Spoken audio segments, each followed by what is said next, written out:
All, this is Dr. Mobeen Sayed from drbeen.com. Welcome to one more show. So for today's talk, I have set up my setup over here. I've reversed it for my hands need and the ergonomics. It may not be correct, so please bear with me today while I'm trying to figure out what is the right way to present again and in a good way. So with this, let's start. I hope you enjoyed the morning talk with Dr. DeMello. What a lovely discussion and what a lot of valuable nuggets of information, which was life saving. So with this, I have actually a good news today. And somebody commented, I think they looked at the title and they said, how do I know that it is lifelong?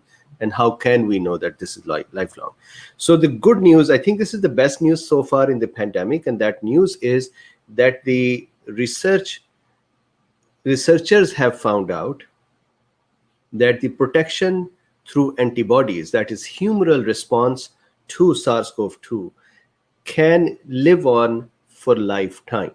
So that is what we are going to look at, that how is that possible, number one. Number two, there was a comment here that sure, it can live on for lifetime. What about the variants? So look, I have had this discussion before as well. If a variant is mutated slightly, then the original protection or memory cells will respond to it. Let us say that the variant has become so different that existing immunity does not recognize it anymore.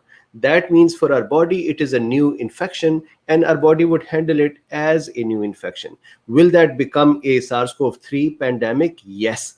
But will we handle it as well? Yes.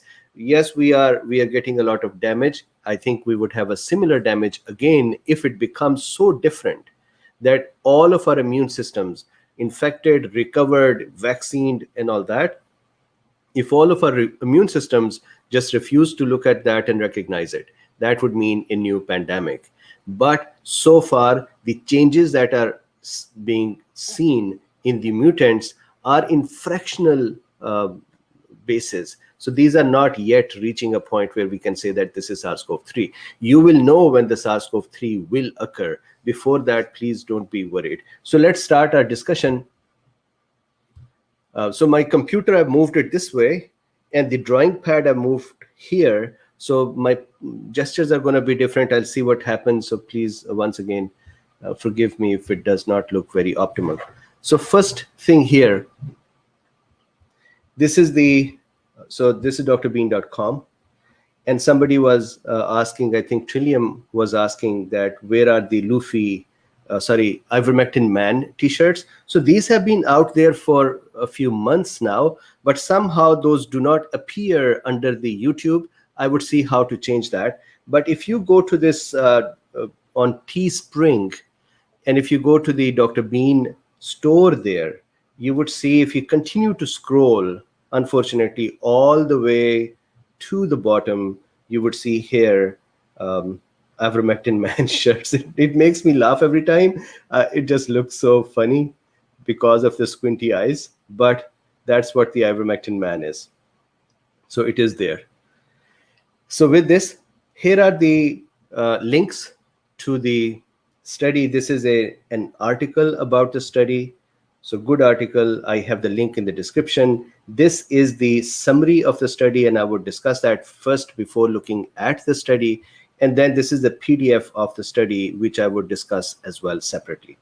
So now I'm going to close some of these links so that my computer is not too busy with it. And let's start. I'm going to do this. First of all, I'll present the overall summary. Sorry, I don't know that.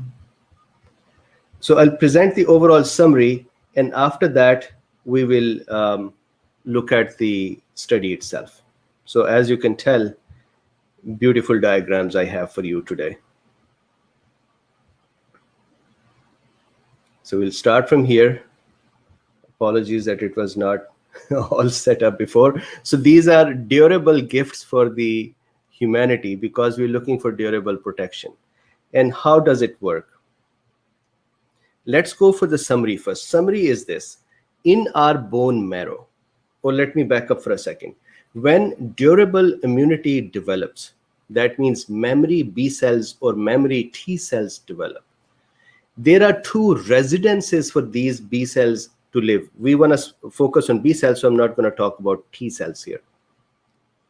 There are two places, actually three places, where these B cells can live, and I would explain it. This is just a summary right now.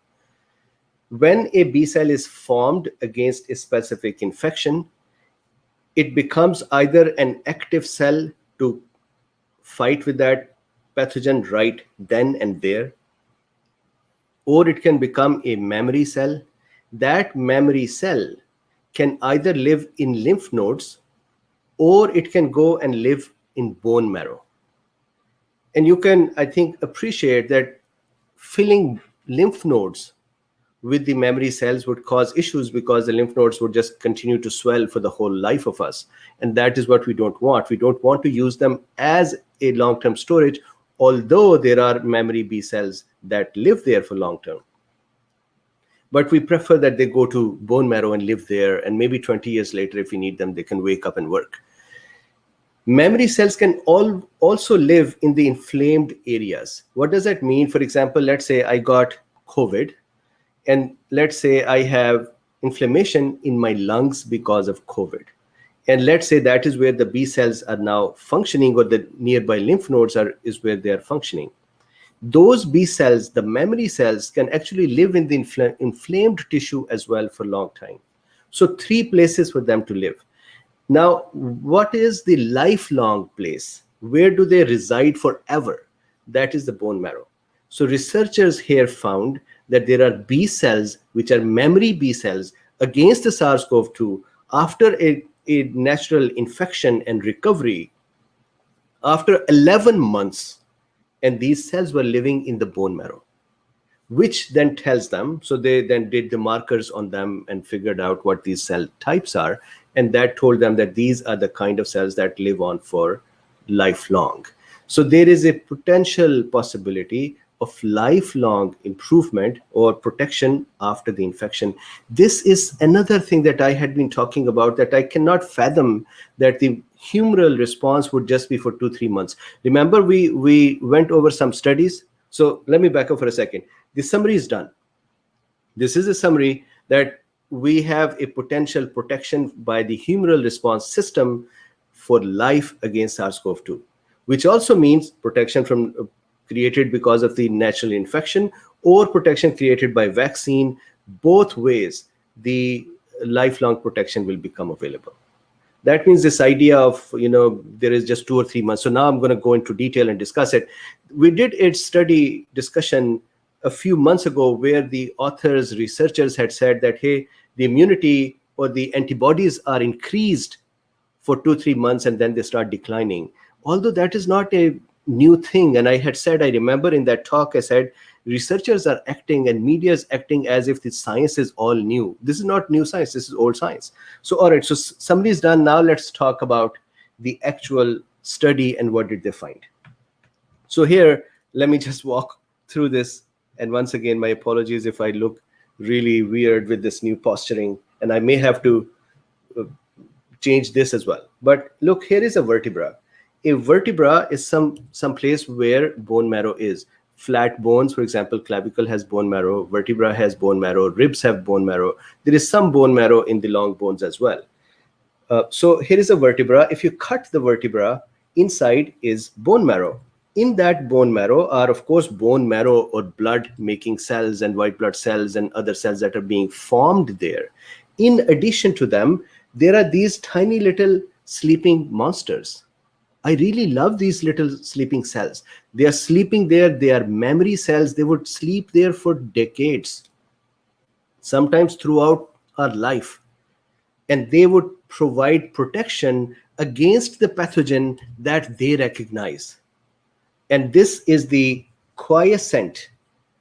So the word here we are using is quiescent. These are cells that would attack a specific pathogen, but they are sitting in the bone marrow and they are quiet there. They are not active there, or they're not very active there. That is an indication that they are lifelong memory cells. They're not bothered by current affairs. They're going to sit there for a long time and continue to respond. So that is the basic idea. So now let's continue our discussion. So what did researchers do? And I'm going to show this PDF as well. In this PDF, what they did was they said, look, here are some concerns. So they started from some concerns. These concerns are here, and these are in this orange and green, and I have drawn them here. So let's look at the concerns. They said there was a concern. I have totally no idea how to operate this in this mode. But anyways, they said there is a concern that human coronaviruses that cause common cold infections in us every year. They said the observation is that human coronaviruses cause common cold in people every 6 months or a year.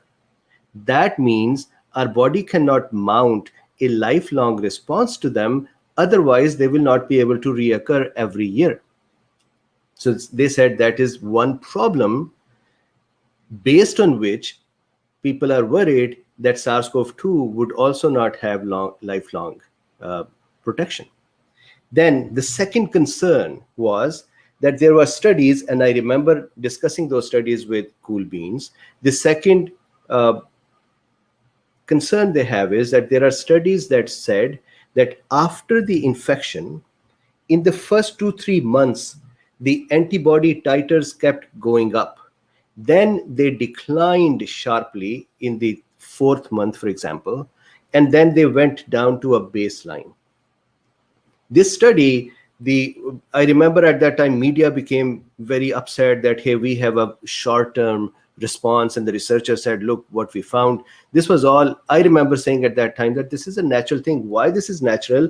This is the active area. This is the memory cells, active B cells that are making antibodies, and it is their job to settle down and die after a few months so that they do not keep making antibodies forever. They'll make our blood thick. They'll make our interstitium thick if they just keep making antibodies against every pathogen they ever encountered.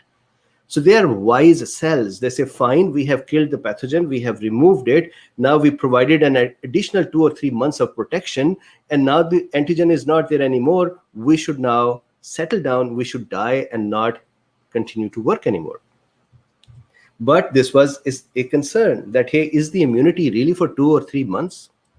Then there was another set of studies, and this is all I'm describing from the author's paper. There was another set of studies that showed that the SARS-CoV-2 somehow does not result in producing germinal centers in the lymph node. What does that mean? So look, our lymph nodes are the residences of T and B cells. There are macrophages there as well. There are dendritic cells there as well. There are follicular dendritic cells. There are other cells too. But primarily, these are houses or colonies of T cells and B cells. And when we encounter an infection, a pathogen, then what happens is that in those in those lymph nodes, small microscopic colonies are formed, which are called germinal centers, where active T and B cells, mostly B cells, are duplicated, increased in number, and prepared to fight against this specific pathogen. Then those germinal center can stay on forever. Majority of the cells would die, memory cells would live. There were some studies that said, we are not seeing the production of the germinal centers with SARS-CoV-2. What was the interpretation of that? The interpretation was, this means that we would never have durable immunity against SARS-CoV-2. There are no germinal centers. There is no production of memory cells. And that means we'll be in trouble. So that was another concern that the author said people had. So let's just very quickly look at that paper as well. So here, the first orange one, reinfections by seasonal coronaviruses occur 6 to 12 months after the previous infection, indicating that protective immunity against these viruses may be short-lived. So that is one set of studies. Then they have another set of studies, another set of studies, and that is what I just explained. Now, let's continue to say, what did authors do? Authors said, researchers said, and salute to them because this is an important study. It seems like a tiny minor study, but this study gives us the information for believing the pandemic will be over, and once it is over, SARS-CoV-2 is going to go away. Dr. DeMello this morning, after we went offline, we were talking, and he said that it looks like you also believe, like me, that once the pandemic is over, it is over. SARS-CoV-2 is gone. And I said, yes. And he said, I believe in the same thing as well. And my reason for believing these are these mechanisms. These are not new mechanisms. They've been there forever. So let's look at it. Here is what happens. Imagine somebody gets infected. We have looked at the immune pathways many times, that there is innate response. Innate arm cells pick up the pathogen, they break it up, they present it to the adaptive arm. It can take 4 or 5 days for the adaptive arm to start getting engaged or becoming ready. In there, the naive T cell, helper T cell, connects with the innate arm cells. Then the naive T cell becomes T helper 2 in the presence of interleukin 4 and absence of interleukin 12, or it becomes T helper 1 in the presence of interleukin 12. We know that much, and I think we all memorized it, so I'm not talking about that here. Then we know in the T helper 2 pathway that the T helper 2 will activate B cells to become plasma cells to make antibodies. This is nothing new. This is what we've been talking about. Now let's look at when the T helper 2 cells are going to activate the B cells to make plasma cell, what happens then? So let's see. First of all, here is a naive B cell. Just like naive T cells, there is a naive B cell. What is a naive B cell? A naive B cell is a B cell that is just sitting there in the lymph node, most possibly. It has its binding receptor open, and that is usually immunoglobulin D, IgD. So medicos here, when we, in immunology, sometimes some books say that we do not really know what is a function of IgD. Well, we know at least this much, that IgD acts as a receptor for the B cells. So they have the IgD up and ready to bind with a specific antigen. And so here, these are the IgDs. Now what happens is the pathogen arrives, for example, in this case, let's say SARS-CoV-2. And here is the SARS-CoV-2 connected with IgD of the B cell. This is a very important concept. Remember, these B cells are going to be activated by helper T helper 2 cells. And now, which B cells will be activated? Those B cells that have connected with the pathogen. So what do I mean by that? Imagine in a house, there are 1 million B cells living in a lymph node. Many of them are not connected with any antigen. They're just sitting there. And then let's say 1,000 of them have connected with SARS-CoV-2. Now the T helper 2 cell starts producing interleukin 4 and 5. And it starts pouring that interleukin 4 and 5 in the lymph node. It's a chemical substance. It would connect with all B cells that are present there. So should all of them become active and they all should go crazy? No. What will happen is only those B cells that have a connection with some pathogen, when these B cells would have interleukin 4 and interleukin 5 poured on them, they would start differentiating, they would start proliferating, they would start doing class switching. We have done this discussion as well. Just take this at this time, that these B cells will become active and they'll make copies of them and they would start fighting with the pathogen. How would they fight with the pathogen? They would make antibodies against it. Let's look at that. So here, now the B cells have become active. Now when they become active, the first thing that they do is that they increase in number. They make copies of themselves. This is called clonal expansion. This is happening inside a lymph node mostly.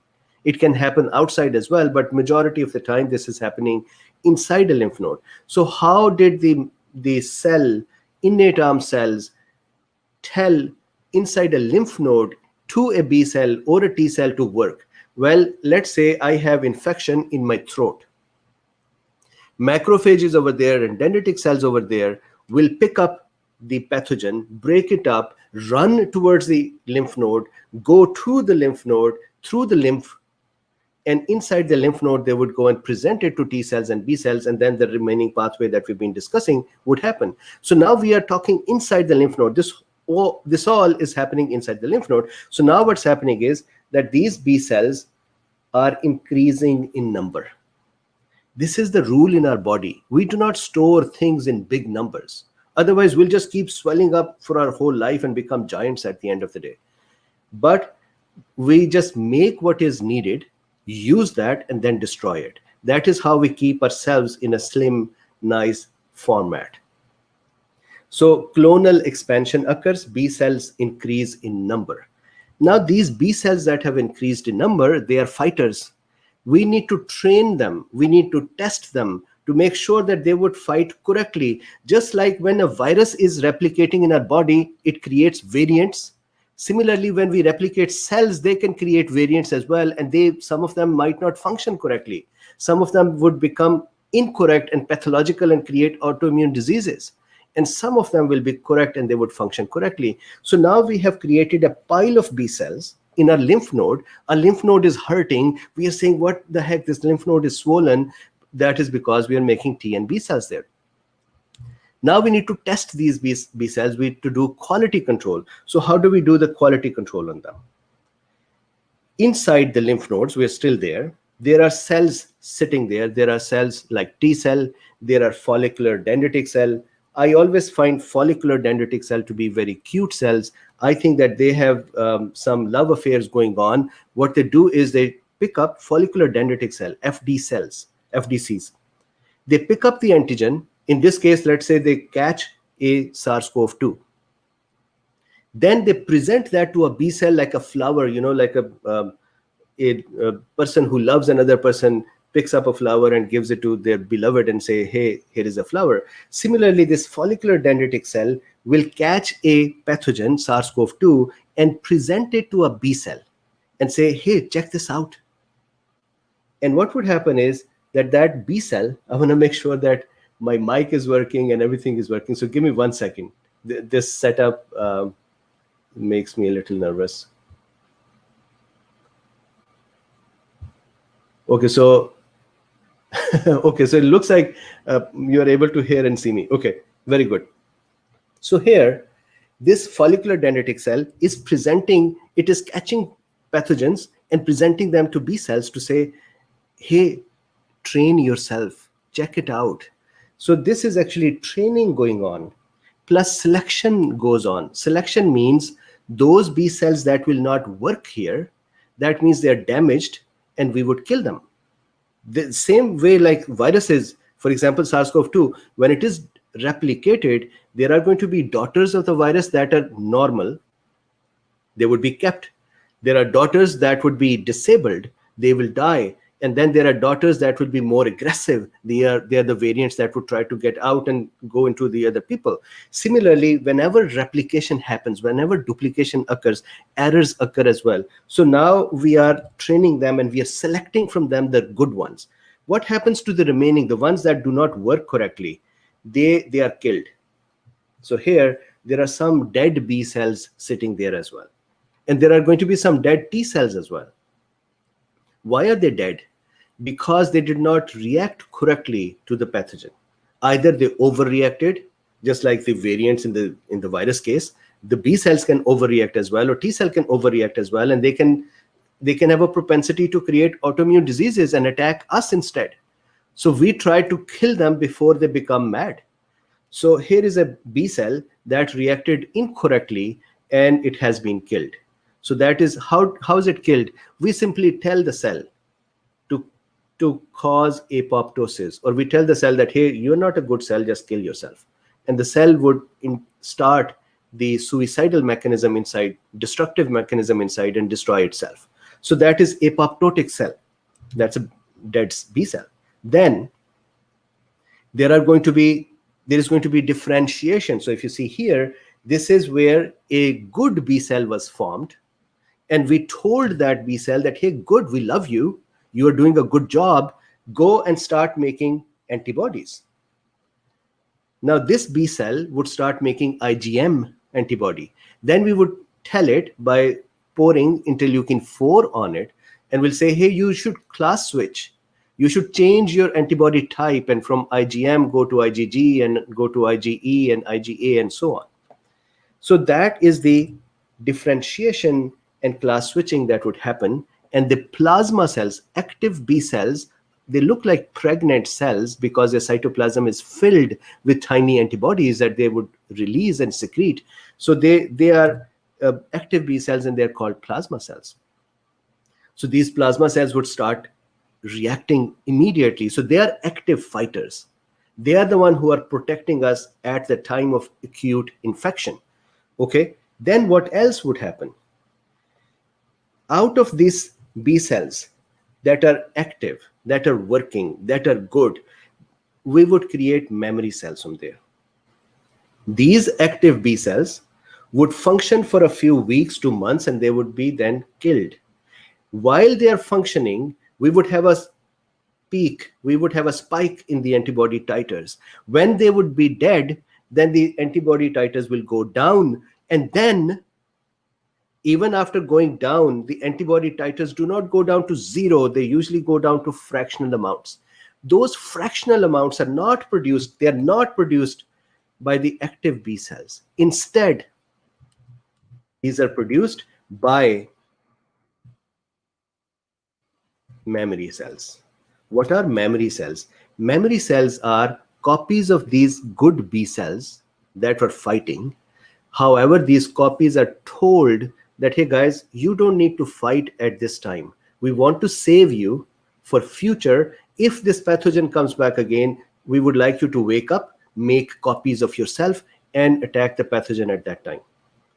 Now, these B cells that are becoming memory B cells are going to be of three types. One, those that would live within the same lymph node or in the germinal center. So they would be the lifelong plasma blasts or plasma cells.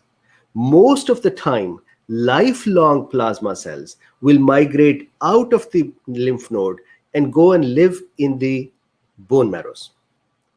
If they are short-term memory cells, for example, for 2 weeks or a month or 2 months or a year or 2 years, they can continue to live in the germinal center within the lymph node. So here is one class of memory B cells. They are going to be short-lived, and short can be few weeks, months, or years, some years, and they can live within the lymph node. There is another copy of them that can be sent in the actively inflamed tissue to say, for future sake, just go and live there, so that if this place is attacked again, you can respond correctly and fast. That means there would be some memory B cell that would start living in our throat if we had inflammation there with SARS-CoV-2, or they would start living in the lungs because if we had inflammation there, or other parts.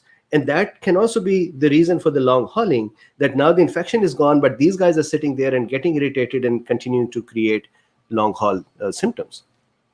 But the magical moment here for today's discussion is the lifelong plasma cells moving out of the lymph node, going to the bone marrow and living there.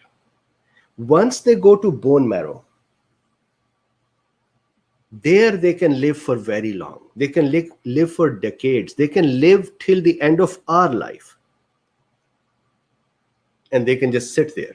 And there are specific behaviors of these cells that we can identify them to say, this cell's behavior is the behavior of a lifelong B cell. What is that behavior? Number one, they are usually quiet. They do not do a lot of activity. Number two, they react to the antigen that they are responsible for. Number three, they have specific markers on them because they're kind of sitting there saying, okay, I want to catch this pathogen if it comes in. So they have doorbells on them and say, wake me up when the pathogen comes in. Till that time, I'm sleeping. So there are specific markers on them. With this, there is a smaller number because we don't want to fill the bone marrow with these kind of memory cells forever. So smaller number. Now what happens is, these B cells are sitting there. What are they doing? So check this graph out. This is really important. The first part of the rise in the antibodies when the actual acute infection occurs, This is the IgM and IgG produced by the active B cells. Then the decline. This decline occurs when the active B cells are now requested to die because the infection is gone, they are not needed anymore. This can happen 2-3 months after the actual infection or vaccination. Then in most people, you would see a baseline production of antibody titers. These may not be sufficient to say these are the antibody levels that are seen in an acute disease. This is what many people ask me all the time, that I have antibody titers which are not reactive very much, they're very low. Should I be worried? No, you should not be worried, because your active cells have actually died. That means you're clear. But now your body has kept memory B cells living in the bone marrow producing very tiny amount of antibodies. Why are they producing tiny amount of antibodies? This is just a function. They are in a very quiet state. So they've just produced very tiny. Are they really fighting? No, they're not fighting. This antibody that they're producing is just keeping them awake and working, or sort of in a working state. That's all. They're not fighting. They will fight if you poke them with the antigen. Then they would wake up. So these are, if you see here, for the medicos here, BMPC, bone marrow plasma cells. Bone marrow plasma cells, and I would show you in the study, they have specific markers on them, but they are living in the bone marrow. They say, hey, we exist for SARS-CoV-2. That is a huge deal that they exist for SARS-CoV-2. That means SARS-CoV-2 will have to get out of our communities because we have lifelong protection. They say, I protect. They sit there and say, I protect. And they say, I love my human. So, of course, we love them as well. I made their teeth and I was cracking up for the teeth, but that's what they're doing. So now you could say the question that, hey, some people are getting reinfected. These guys are not helping. Or some people getting, even after the vaccines, not getting the effect. So this is what is the common general response. Majority of the population would respond with this. Some people would not respond this way, just like some people are allergic. We are seeing some people are dying of COVID as well. So there is going to be a set of population that would not respond entirely like this. And who is that? We don't know. Is it me? Is it you? Is it somebody else? We have no idea. And that is why I keep saying that protect yourself with vitamin Ds and with ivermectins and with, if you think about Dr. D'Mello saying colchicine and so on, vaccine. I had vaccine. So now let's look at, do you like the eyes of this this guy? I worked a little bit on his eyes and put even shine on them. Okay, so now let's look at this paper for a second. So what they had done was they had taken a number of people and they had their bone marrow aspirations. It's quite a sacrifice by these volunteers. And so there was a control group who did not have the infection. And then there was an infected and recovered or convalescent group. And they kept taking their bone marrow aspirates. And they wanted to see that in the bone marrow, do we have plasmablasts? At the same time, they also wanted to see if we have plasmablasts in the blood. So during the active infection, these B cells are just running around everywhere. That is like military going through the whole country and making sure during a war that everything is fine. So the blood could actually have plasmablasts. But those people, after 11 months, who had the plasmablasts in bone marrow, they did not have plasmablasts in the blood. That means active plasmablast had gone. The bone marrow residents were present. And then they also saw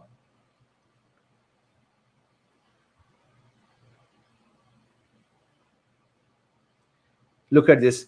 Bone marrow plasma cells were differentiated by the lack of expression of Ki67. So the other plasma cells that are in the lymph node or that are running around in inflamed tissue or that are running around in blood and other interstitial pieces, they have expression of Ki67. Bone marrow cells do not have Ki67. What does that mean? in the US, at least, I know that, when the youngsters, they are, in the early part of their life, they live in cities. Then they decide to get married and move to suburbs. And when they move to suburbs and they have children and they have a different lifestyle than in the big cities. That is the same thing over here, that these plasma cells have moved out into the bone marrow. They're going to settle there and live there forever. So they have quieted down some of their markers. So one, their Ki67 is not working. They are in a quiet state, and they have a higher level of CD38. So they said, the researchers say, we proved it. We saw this. So we know that these are bone marrow plasma cells. And then they said, we saw them to be robustly responding to the infection. And they say this, and I think this is a important thing. They say, to our knowledge, the current study provides the first direct evidence for induction of antigen-specific bone marrow plasma cells after a viral infection in humans. This is the first time this kind of a study is done. Then they say, what are the limitations of this study? What are the weaknesses? They said, we acknowledge we detected anti-S spike protein, IgG antibodies in serum at least 7 months after infection in all COVID-19 of the convalescent donors from whom we obtained the bone marrow aspirates. We failed to detect S-specific BMPCs in 4 donors. So out of 11, 7, for example, were able to, I do not know the exact number, so please forgive me. Today, I didn't want to just go over the study structure. I wanted to go over the result. So they found some folks who actually did not have the BMPC levels producing enough antibodies as others. And so then they say serum anti-S antibody titers in these 4 donors were low. So it is not that they were not there, they were just lower titers, suggesting that S-specific BMPC may potentially be present at very low frequencies that are below our limit of detection. So they said they still may be sitting in the bone marrow. We could not detect them, but we could see a low level of antibodies. Another limitation is that we do not know the fraction of the S-binding BMPC detected in our study that encodes neutralizing antibodies. So they say we also do not know that these cells that are sitting in the bone marrow and would create antibodies against spike protein, what is their right quantity? What is their right titer? What is their right strength that we should have? They said, we don't know. We just know they're there. We do not know if that is a correct amount or not, if that is a correct quality or not. They said all of those things are not known, and that is a weakness in the study, which would mean some people should now do more studies. And then our data are consistent with a report showing that individuals who recovered rapidly from symptomatic SARS-CoV-2 infection generated a robust humoral immune response. And then this, I love this one, long-lived, this is the last part and then we stop, long-lived BMPCs, bone marrow plasma cells, provide the host with a persistent source of preformed protective antibodies that are therefore needed to maintain durable immune protection. However, longevity of serum anti-S IgG antibody is not the only determinant of how durable immune response would be. What they're saying is, don't get worried when you look at your serum IgGs and then you respond and you say, I have low IgGs. They said, this is not the point. The point is when the actual infection will occur, the cells that are sitting there, memory cells will wake up, they would make copies and create antibodies at the time of need. I have been saying this for months now, that they would wake up, they would increase in number and they'll start protecting. That's what they're saying here. So check this out. They're saying, indeed, isotype switched MBCs, memory B cells, can rapidly differentiate into antibody secreting cells upon pathogen re-exposure, offering a second line of defense. So when the pathogen comes in again, then the body would wake up and start working. Encouragingly, the frequency of S-binding circulating memory B cells 7 months after infection was similar compared to those directed against contemporary influenza. Overall, our data provides strong evidence that SARS-CoV-2 infection in humans robustly establishes the two arms of humoral immune memory: long-lived plasma cells, bone marrow cells, and memory cells. So memory cells will be in the inflamed tissue and the lymph node. Long-lived will be in the bone marrow. I love this one.